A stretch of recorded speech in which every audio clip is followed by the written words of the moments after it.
Hello and welcome to the next episode of my project Spandau 1963. We're at the Johannesstift tram terminus in Berlin, Spandau, which had two stops, one for boarding and the other for alighting, as well as a double turning loop, as you can see.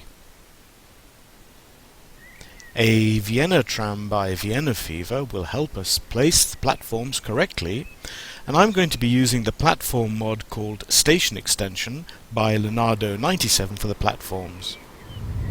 But first of all, let's smoothen the ground a little, after which we can start setting the parameters for the platform at the arrival stop. The yellow exclamation mark will disappear as soon as you have chosen the era that you want to represent. In our case, era A. So, what should I say? Terminus! The tram terminates here. Anyway, the platform height, width and y-axis are finally adjusted, and we can sink the platform into the ground. Then, of course, the platform must also be parallel to the tram track. With the N and M keys, it wasn't precise enough. Luckily, I read somewhere that Control with plus and mouse left click lets you rotate an object really quite precisely. So in the end, I got it right.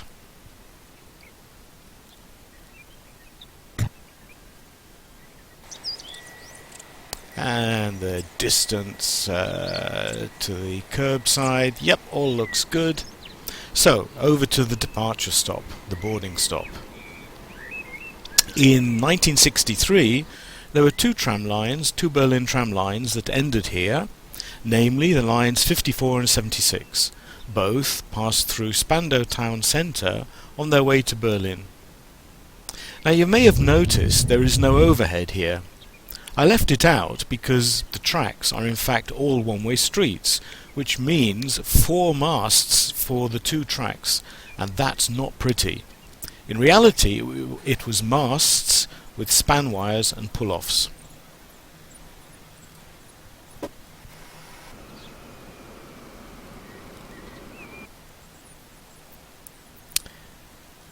The non-functional and freely placeable historical bus stops by Eisfeuer will have to do the job until that person or somebody else does a tram version.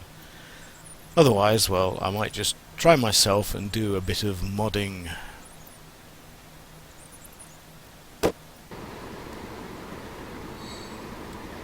There was also a bench, and here I took one from Quince 99's Asset Mega Pack, and in fact it's almost identical to the real life one that can be seen on photos. All looks good, and perhaps one day some Sims will be sitting on that bench. Now we need to set real stops that Transport Fever recognizes as such. I'm using the invisible VRR stops from Maduen. Now it's time to redefine the two tram lines so that the stops are taken into account by Transport Fever. The first is line 2, which has the yellow colour here. The waypoint is not defined as an intermediate point because I want the trams to take the shortest route, which is the inner track, as you can see here.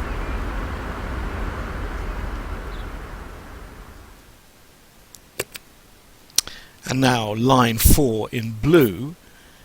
In this case, the waypoint is part of the line, so that the trams on this line will take the outer track.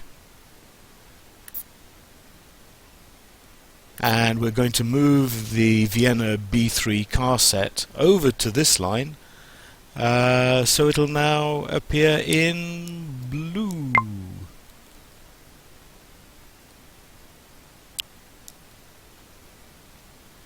Last but not least, a solo Vienna B tram on line 2, which, as you will see, it'll take the inner track, the inner loop, at the terminus.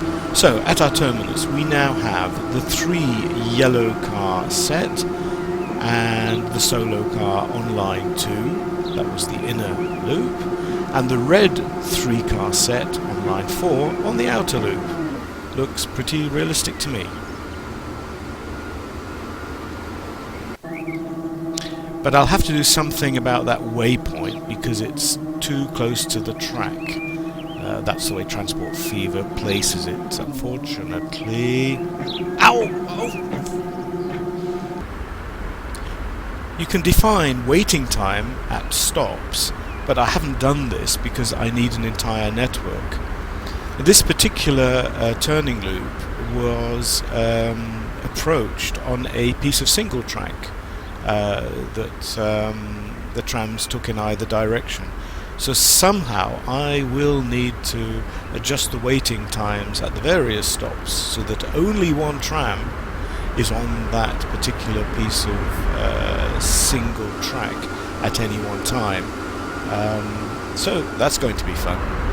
But anyway, I hope that you have enjoyed watching this, and all that I can say until next time is see you next time. Bye bye.